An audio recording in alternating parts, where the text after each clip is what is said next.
దేవుని పరిశుద్ధ దేవుని పరిశుద్ధ నామానికి మహిమ కలుగును గాక.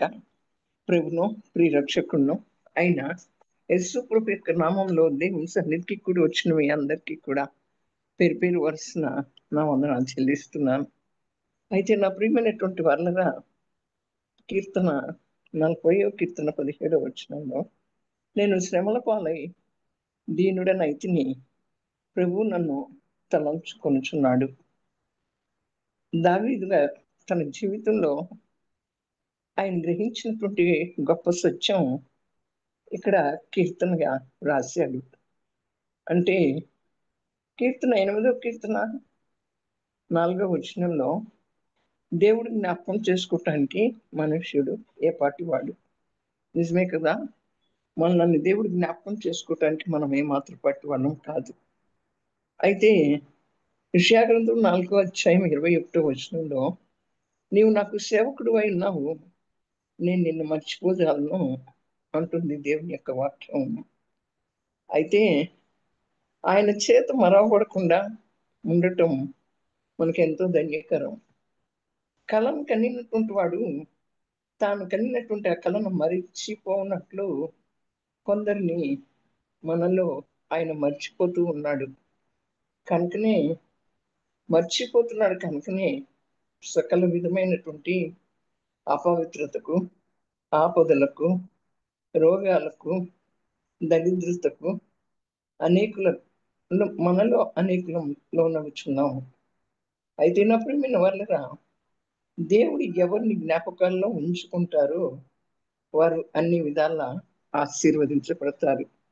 ఆయన జ్ఞాపకాల్లో మనం ఉంటే దీవెన, ఆయన జ్ఞాపకాల్లో మనం ఉంటే ఆశీర్వాదం, ఆయన జ్ఞాపకాల్లో మనం ఉంటే స్వస్థత, ఆయన జ్ఞాపకాల్లో మనం ఉంటే నెమ్మది, ఆయన జ్ఞాపకాల్లో మనం ఉంటే సమాధానం. అయితే ఇక్కడ యెషయా గ్రంథం 49వ అధ్యాయం 15వ వచనంలో, స్త్రీ తన గర్భమున పుట్టిన బిడ్డను కరుణింపకుండా తన చంటి పిల్లను మరచున వారైనా మరుచుదురు, కానీ నేను నిన్ను మరువను అంటుంది దేవుని యొక్క వాక్యం. తల్లి తన బిడ్డను మర్చిపోతుందా? తల్లి తన బిడ్డను ఒకవేళ మర్చనేమో కానీ నేను మాత్రం మిమ్మల్ని మరవను అంటున్నాడు. అయితే నా ప్రియమైన వాళ్ళగా మరిచి మరి ఆ బిడ్డ మీద పడి ఆ బిడ్డలను చంపుకొని తిన్నట్లుగా బైబిల్లో రాయబడి ఉంది కదా. మరి చూడండి, మన ఇళ్లలో ఒక్కొక్కసారి మన అమ్మ ఎన్నోసార్లు మనం మర్చిపోతూ ఉంటారు, మన నాన్నగారు మర్చిపోతూ ఉంటారు. మరి మర్చిపోయి వారు తీసుకొచ్చినవి మరి మిగతా బిడ్డలకు పెడతా ఉంటారు. అలాగే మనం వచ్చిన తర్వాత బయట నుంచి వచ్చినాక, అయ్యో నిన్ను మర్చిపోయానే, అయిపోయింది కదా అంతా అని చెప్తూ ఉంటారు. అయితే నా నా ప్రియమైనటువంటి వాళ్ళరా, తల్లి తన చంటి బిడ్డను మరిచినప్పటికీ నేను నా బిడ్డలను మరవను అని వాగ్దానం చేస్తున్నాడు మన దేవుడు. దేవుని సన్నిధిలో ఆయన పిల్లలుగా మనం ఉన్నంతకాలము మనం నిత్యం ఆయన జ్ఞాపకాల్లో ఉంటాము. నిత్యము ఆయన జ్ఞాపకాల్లో ఉండాలంటే ఆయన పిల్లలంగా ఆయన సన్నిధిలో ఉండాలి. ఒక పూట ఉంటాం, లేకపోతే ఒక రోజు ఉంటాం కాదు, ప్రతి రోజు ఉండాలి, ప్రతి పూట ఉండాలి. దేవుని సన్నిధిని ఎప్పుడు కూడా మర్చిపోకూడదు, విడిచి పెట్టకూడదు. కనుకనే ఆయన చేసేటువంటి వాగ్దానం, నేను నా బిడ్డలను మరవను. తల్లి తన చంటి బిడ్డను మరిచినప్పటికీ కూడా దేవుని సన్నిధిలో నాకు పిల్లలుగా మీరున్నంత కాలం నిత్యము ఆయన జ్ఞాపకాల్లో ఉంటామని ఆయన చెప్తూ వస్తున్నాడు. ఆయన సన్నిధిలో పిల్లలమై ఉండాలి అంటే మనం యేసు ప్రభువుని సొంత రక్షకుడిగా అంగీకరించాలి. యోహాను సువార్త 1వ అధ్యాయం 12వ వచనంలో, తనను ఎందరు అంగీకరించిరో వారందరికీ, అనగా తన నామమందు విశ్వాసం ఇచ్చిన వారికి దేవుని పిల్లలకు ఆయనకు అధికారం అనుగ్రహించాను. ఎందరూ అంటే ఆయన సన్నిధిలో ఆయన పిల్లలమై ఉండాలి అంటే యేసుక్రీస్తుని సొంత రక్షకుడిగా అంగీకరించాలి. ఎందరు అంగీకరించారో వారికి అందరికీ అనగా ఆ యేసు నామంలో విశ్వాసం ఉంచిన వారికి దేవుని పిల్లలగుటకు ఆయన అధికారం ఇచ్చాడు. యేసు ప్రభు ఒకసారి ఒక చిన్న బిడ్డను చూసి, మీరు ఈ చిన్న పిల్లవాని వల్లే మారకపోతే మీరు దేవుని రాజ్యంలో ప్రవేశించలేరన్నాడు. చిన్న పిల్లలలో పగ ఉండదు, ద్వేషం ఉండదు, కలహం ఉండదు, ధనాపేక్ష ఉండదు. ఇలాంటి దుర్గుణాలు ఏవి కూడా చిన్న పిల్లల్లో ఉండవు. అందుకనే మీరు చిన్న పిల్లలుగా మారకపోతే మీకు పరలోక రాజ్యం ఉండదు అని చెప్తూ ఉన్నాడు. అయితే నా ప్రియమైనటువంటి వాళ్ళరా, మరి ఇలాంటివన్నీ కూడా మనలో ఉండకుండా చూసుకోవాలి. మనం ఆయన సన్నిధిలో చిన్నపిల్లలమే కనుక ఆయన మనల్ని మరువడు. నేను నీ కుమారులను మరుతును, నీవు నీ యొక్క దేవుని ధర్మశాస్త్రము మరచితివి కనుక నేనును నీ కుమారులను మరుస్తాను అని హోషేయ గ్రంథం 4వ అధ్యాయం 6వ వచనంలో మనం చూస్తున్నాం. దేవుని ధర్మశాస్త్రాన్ని దివారాత్రాలు ధ్యానించాలి. ఎందుకు ధ్యానించాలి? మనం మన పిల్లలు దేవుని తలంపుల్లో ఉండాలి అనుకుంటే దేవుని ధర్మశాస్త్రం ధ్యానించి జ్ఞాపకం ఉంచుకోవాలి. మన పిల్లల్ని దేవుడు కనుక మర్చిపోతే రోగాలు, పోకిరితనం, అవిధేయత పిల్లల్లో చోటు చేసుకుని భ్రష్టులైపోతారు. మనము మన పిల్లలు నిత్యము దేవుని జ్ఞాపకాల్లో ఉంటే మనలాంటి ధన్యులు ఎవరు ఉండరు నా ప్రియమైన వాళ్ళరా. మనము, మన పిల్లలు, మన కుటుంబం నిత్యము ఆయన జ్ఞాపకాల్లో ఉంటే ఆయన యొక్క కాపుదల మనకి ఎప్పుడూ ఉంటుంది. రాజు అయినటువంటి మొర్దెకై, రాజు మొర్దెకైకి చేసినటువంటి మేలు మర్చిపోయాడు.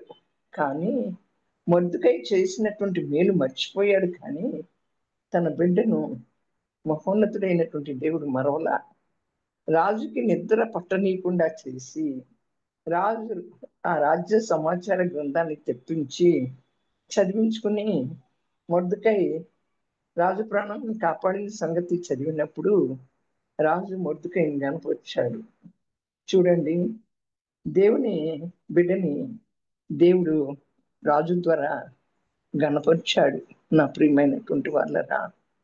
కనుక మరి మనము, మన పిల్లలు దేవుని యొక్క ధర్మశాస్త్రాన్ని ధ్యానించి దాన్ని జ్ఞాపకం చేసుకుని ఉన్నట్లయితే దేవుడు మర్చిపోడు.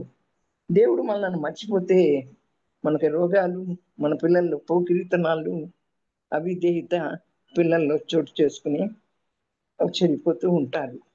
మొర్దెకైని దేవుడు జ్ఞాపకం చేసుకున్నాడు. మొర్దెకై జ్ఞాపకం చేసుకున్నటువంటి దేవుడు మొర్దెకై మరి ఘనత వహించాడు. అయితే నా ప్రియమైనటువంటి వాళ్ళరా, రాజు కిరీటాన్ని ధరింపచేశాడు. అంతా కాకుండా రాజు ఎక్కే గుర్రాన్ని ఎక్కించి రాజు వీధుల్లో ఊరేగించాడు. శత్రువైన హామాను చేత ఈ కార్యాలన్నీ చేయించాడు మొర్దెకై కోసం.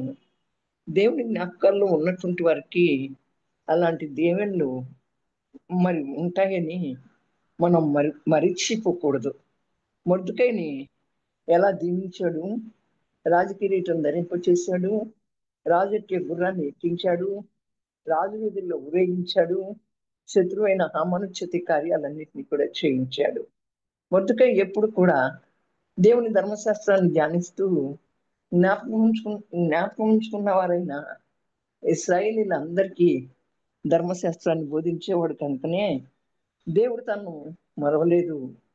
అవును నా ప్రియమైనటువంటి వాళ్ళరా, యోసేపు ద్వారా మేలు పొంది రాజు సన్నిధిలో పనిచేస్తున్నటువంటి పానదాయకుడును, యోసేపును మరిచిన మహోన్నతుడైన దేవుడు యోసేపును మరవలేదు. రాజుకి కలవచ్చేటట్లు చేసి, రాజుకి కలవరం పుట్టించి, దేవుణ్ణి జ్ఞాపకం చేసుకున్న దేవుడు జ్ఞాపకం చేసుకున్న యవనస్తుడైన యోసేపును ఐగుప్తు దేశం పాలించేటువంటి వాడుగా, కరువు కాలం అంతా ప్రజలను పోషించేవాడుగా ఘనపరిచాడు. ఇంతటికి ఘనతకు కారణం ఏంటి అంటే, కీడు చేసిన వారి మీద పగ తీర్చుకోలే యోసేపు. పాపం చేయటానికి అన్ని విధాల అనుకూల పరిస్థితులు కలిగి ఉన్నప్పటికీ కూడా దేవుని ధర్మశాస్త్రం అతనికి జ్ఞాపకాల్లో ఉన్నందున పాపంకు దూరంగా పారిపోయాడు. నిందలు, అవమానాలు మౌనంగా సహించాడు. మరి సంగతి ఏంటి? దేవుని జ్ఞాపకాల్లో మనం ఉన్నామా? మనం దేవుని జ్ఞాపకాల్లో ఉంటే దేవుడు మరి తల్లి తన బిడ్డను మర్చిన మనల్ని మరవడు. దేవుని జ్ఞాపకాల్లో ఉంటే మరి మొర్దుకై వలె మనం దీవించబడతాం, ఆశీర్వదించబడతాం. అవును నా ప్రియమైనటువంటి వాళ్ళరా, మరి ఆ దేవుని జ్ఞాపకాల్లో ఉండాలి అంటే నిత్యము ఆయన సన్నిధిలో మనము మన కుటుంబం ఎల్లప్పుడూ ఉండాలి. కనుక యోసేపుని కూడా అలాగే జ్ఞాపకం చేసుకున్నాడు. యోసేపుని ఎందుకని జ్ఞాపకం చేసుకున్నాడు? కీడు చేసిన వారి మీద పగ తీర్చుకోలా, పాపం చేయటానికి అన్ని విధాల అనుకూల పరిస్థితులు కలిగినప్పటికీ కూడా దేవుని ధర్మశాస్త్ర జ్ఞాపకాల్లో ఉన్నందున పాపంనకు అభిముఖంగా పారిపోయాడు.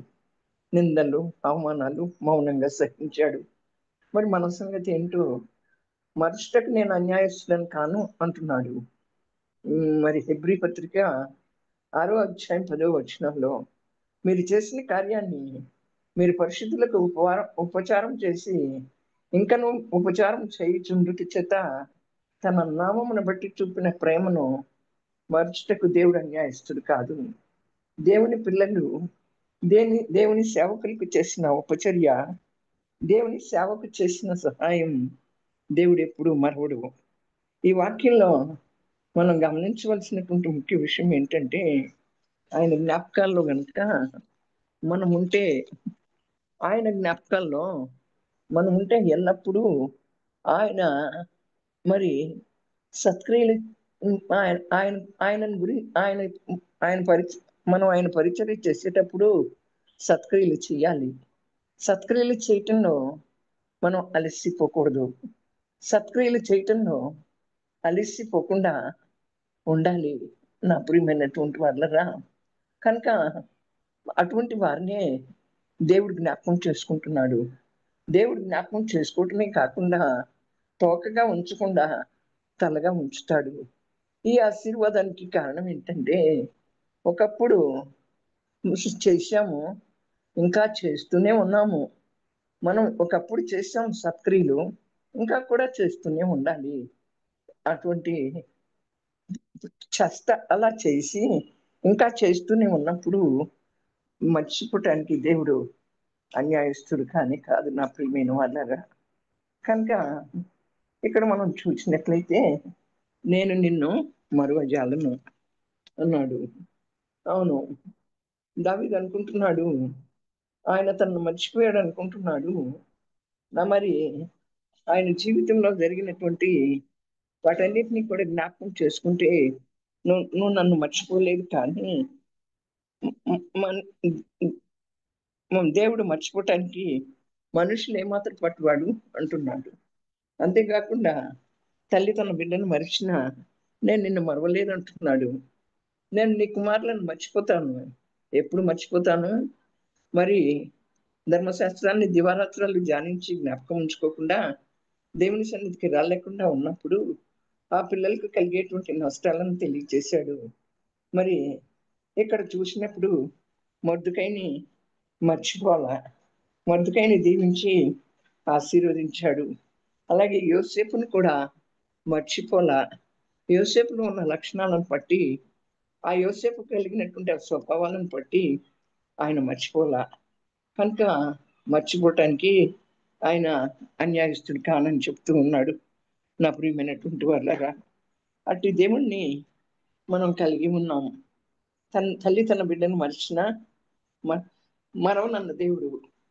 అలాగే అన్యాయస్తుడైన మర్చిపోవటానికి అన్యాయస్తుడైన దేవుడు కాదు. మొర్దెకైని ఎలా జ్ఞాపకం ఉంచుకున్నాడు, ఆయన జ్ఞాపకాల్లో మనం ఉంటే మనల్ని మొర్దెకైని ఆశీర్వదించినట్లుగా మనల్ని దీవించి ఆశీర్వదించే దేవుడిగా ఉంటాడు. యోసేపును కూడా ఎలా జ్ఞాపకం చేసుకున్నాడు, ఆయనలో ఉన్న గుణ లక్షణాలను బట్టి ఆ గుణ లక్షణాలన్నింటినీ కూడా సంతరించుకున్నాడు కనుక ఆయన యోసేపును కూడా జ్ఞాపకం చేసుకుని యోసేపును కూడా దీవించి ఆశీర్వదించాడు. మనల్ని మర్చిపోడు దేవుడు ఎప్పుడు కూడా. ఏ పరిస్థితిలో ఉన్న మర్చిపోడు, ఏ స్థితిగతుల్లో ఉన్న మర్చిపోడు, ఏ యొక్క ఇబ్బందిలో ఉన్న మర్చిపోడు. మనం అనుకుంటాం మర్చిపోయాడు దేవుడు అని, కానీ తన బిడ్డలను ఎల్లప్పుడూ కూడా తను జ్ఞాపకం చేసుకుంటాడు. క్రీస్తుని అందరూ అంగీకరిస్తారు, వారు దేవుని సన్నిధికి వచ్చినప్పుడు ఆయన ఎల్లప్పుడూ కూడా ఆ సన్నిధిని ఆశ్రయించినటువంటి బిడ్డలను జ్ఞాపకం చేసుకుంటూ ఉంటాడు. ఈ వాక్యం ద్వారా దేవుడు నీతో నాతో మాట్లాడినందుకు దేవునికి ఏమి ఇచ్చినా మనం తీర్చుకోలేము. నా ప్రియమైనటువంటి వాళ్ళరా, ఇంతలో కనపడే అంతలా మాయమైపోయేటువంటి ఈ యొక్క మానవుని యొక్క జీవితం, మానవుని యొక్క ప్రాణం, ఇది నీటి బుడగ లాంటిది. ఇది ఆవిరైపోయే ఆవిరి లాంటిది. దీని కొరకు ఎన్నో ఎన్నెన్నో ప్రయాసలు, ఎన్నెన్నో వ్యర్థమైనటువంటివి. ఎప్పుడు ఉంటామో, మనం ఎప్పుడు దేవుని సన్నిధికి వెళ్తామో అనేటువంటిది మనకు తెలియనటువంటి పరిస్థితిగా ఉంది. అటువంటి పరిస్థితుల్లో కూడా ఒకరినొకరు కోపగించుకోవటం, ఒకరినొకరు అసహించుకోవటం, ఒకరినొకరు ద్వేషించుకోవటం, ఒకరినొకరు ప్రేమ లేకుండా మాట్లాడటం, ఆ క్రీస్తు ప్రేమను అంగీకరించకుండా మాట్లాడుకోవటం, ఒకరినొకరు ఈర్ష్య స్వభావాలతో మాట్లాడుకోవటం అనేటువంటిది మానవ నైజం. ఆ నైజాన్ని పోల మనం తల్లి గర్భంలో నుంచి వచ్చేటప్పుడే శరీర కార్యాలతో వచ్చాం. శరీర కార్యాలతో వచ్చినప్పటికీ కూడా దేవుడు మనల్ని ప్రేమించి తన కుమారుని ఈ లోకంలోకి పంపించి తన రక్తం చేత మనల్ని కడిగి పరిశుద్ధపరిచి పవిత్రపరిచి తన బిడ్డలుగా చేసుకుని మరి ఎల్లప్పుడూ మరి ధర్మశాస్త్రంలో ఆనందించే బిడ్డలుగా అది జ్ఞాపకం ఉంచుకునేటువంటి వరంగా అది చేసి ఆయన మన యందు ఆనందించాలని చూస్తూ ఉన్నప్పుడు మనం ఈ లోకంలో ఆనందించాలని కోరుకుంటాం. న్యాయంగా మాట్లాడితే ఎవరు ఒప్పుకోరు ఈ రోజుల్లో. అన్యాయాన్నే న్యాయం అంటే చాలా బాగుంటుంది. ఒక కుక్కను చూసి అది ఒక పంది అని చెప్తే నమ్ముతారు, ఒప్పుకోవాలి ఎదుటి వాళ్ళు చెప్పిన మాట.